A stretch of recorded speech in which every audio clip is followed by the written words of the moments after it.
Top 10 creepypastas to scare the crap out of you.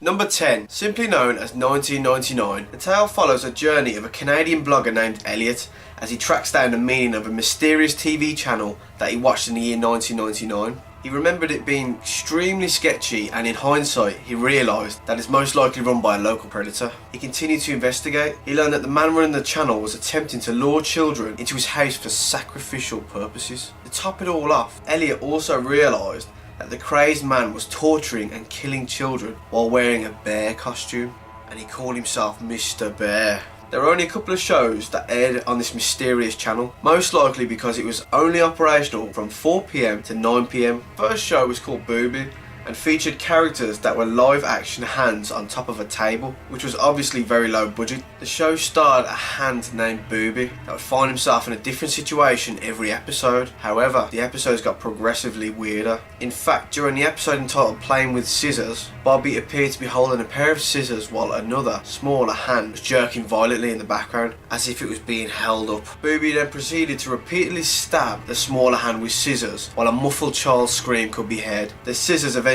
got to the bone and made a horrific crunching sound. That was the last time Elliot ever watched an episode of Booby. Next up on a psychotic schedule was Mr. Bear's Cellar, which featured a mentally unstable man dressed up as Mr. Bear. Eventually the police intervened to shut down this sadistic TV channel for good. Number 9. This story starts off with a forum thread that talks about an old children's show from the 70s. Candle Cove, which was about a little girl who imagined herself to be friends with pirates. The show had some controversy because during one particular episode it showed every character screaming for the whole duration of the episode. All they did was scream over and over again, while one little girl moaned and cried like she'd been going through this for hours. As memories of the show were shared back and forth between the commenters on the thread, it became clear that beneath the show's cute and low budget appearance there was something dark and disturbing. By the end of the comment section it was implied that the show was much more sinister than a half-remembered childhood memory. One particular memory that really stood out was the main villain of the show, a skeletal character called the Skin Taker. Apparently his mouth slid back and forth instead of opening and closing. Commenter even recalled that when the little girl asked him about his mouth, the Skin Taker ignored her, looked directly in the camera and responded, "Grind your skin."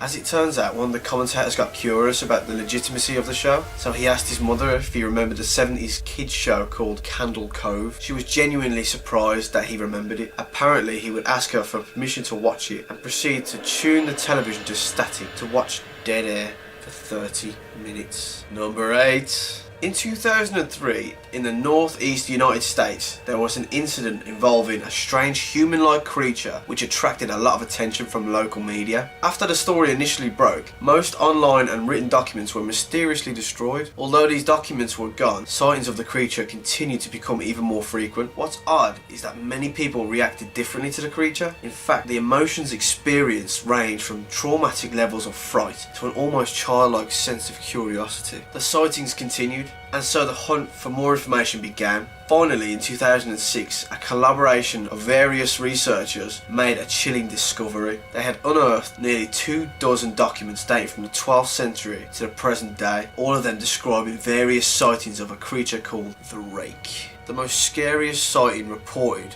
was a woman's account dated in the same year of the discovery. It goes as follows. A woman awoke in the middle of the night and accidentally ended up waking her husband as well. She apologised and her husband turned around to look at her. He gasped and immediately grabbed his wife, fearing for her safety. At the foot of their bed, sitting and facing away from them, was the infamous creature, which was described as looking like a big hairless dog. While the couple's eyes were still adjusting to the dark, the creature sprang up and crouched less than a foot from the husband's face. It stared at him and then made a dash for the children's bedrooms. The terrified couple immediately ran after it, fearing the worst for their children, but they were too late. They ran straight into their daughter's room, only to find her mutilated and close to death. As their daughter was dying, her final words were, "He is the Rake." Then, as mysteriously as it appeared, the Rake disappeared, never to be seen again. Number 7. Where the Bad Kids Go. This creepypasta describes a photographer who decided to find out more about an old children's show that he used to watch as a child in the wartime Lebanon. From what he remembers, the half-hour show relied on very graphic imagery and the scare tactics to keep kids from misbehaving. He believes that the show was an attempt by the media to keep children in check, as the moral of every episode revolved around some strict ideology, such as bad kids stay up late and bad kids steal food from the fridge at night. However, one thing that the photographer remembered the most was the closing scene of every episode. It was the same every time. The camera would slowly zoom in towards an old, rusted iron door, and as it got closer, screams could be heard. The closer the camera got to the door, the louder and clearer the screams would get. When the screaming couldn't get any worse, an Arabic text reading, "That's where the bad kids go," would pop up, thus signifying the end of an episode. Fast forwarding to the present, somehow the photographer managed to track down the studio where the old show was filmed. Although the place looked like it had been abandoned for a long time, the infamous rusted door from his childhood was still there. He then discovered that beyond the door lay a small room that was covered in blood, feces and bones. What scared him the most though was a cage microphone which hung from the middle of the room. Number 6. The Keyhole. This legend involves a man who checked into a hotel for a few nights. After he obtained his room key, the woman at the front desk warned him that there was a door with no number on the way to his room. She explained that the locked room was used for storage, and she also warned him not to go into the room or even look inside. The man, although intrigued, went straight to his room without asking any more questions. But by the second night, his curiosity had got the better of him. He tried turning the doorknob, finding it to be locked, just as the woman claimed. Not to be deterred so easily, the man proceeded to peep through the keyhole. Beyond the door was what looked like a normal hotel room, exactly like his own. However, in one corner stood a very pale woman with her head resting against the wall opposite the door. Confused, the man returned to his room. On the third day, the man decided to look through the keyhole once more. This time, all he saw was the colour red, nothing else. Just as a constant deep shade of red. Maybe the woman had suspected that someone was spying on her and blocked it with something. The man decided that he would ask the woman at the front desk. She sighed and asked the man if he had looked through the keyhole. After he confirmed that he had, the woman proceeded to tell him the whole story. Many years ago, she said, a man had murdered his wife in that very room, and her ghost now haunts it. Her ghost is said to be very pale, except for her eyes, which are bloodshot red. Number 5. The Angel Statue. This story begins with a couple who decided that they wanted to go out for the night, so they called up their usual babysitter to take care of the kids. When the babysitter arrived, the children were already asleep, so she decided that she would pass the time by watching some TV. However, the only TV in the house that had cable was situated inside the parents' bedroom, so she called them to make sure it was okay. The parents agreed, but then the babysitter asked if she could cover up the angel statue which was situated in the room, as it made her feel nervous. Upon hearing this, the father hesitated, then instructed her to immediately get the kids out of the house and call the police, because they did not own an angel statue. When the police arrived, the babysitter and the children were found lifeless in a pool of blood, and the statue had disappeared. Number 4. The Grifter. The Grifter is a horrific internet urban legend which was first posted in 2009. It's about a video clip which apparently is so disturbing that traumatises everyone who watches it. Apparently, the video clip featured scenes of dying children, excruciating screams, and close-ups of exorcisms and corpses. Number 3. SCP Foundation. The Secure, Contain and Protect Foundation, aka SCP Foundation, is a fictional organisation with a murky past which first appeared back in 2007. The SCP Foundation has numerous doctors, researchers and agents aiming to understand and catalogue abnormal creatures and objects, which are known simply as SCPs.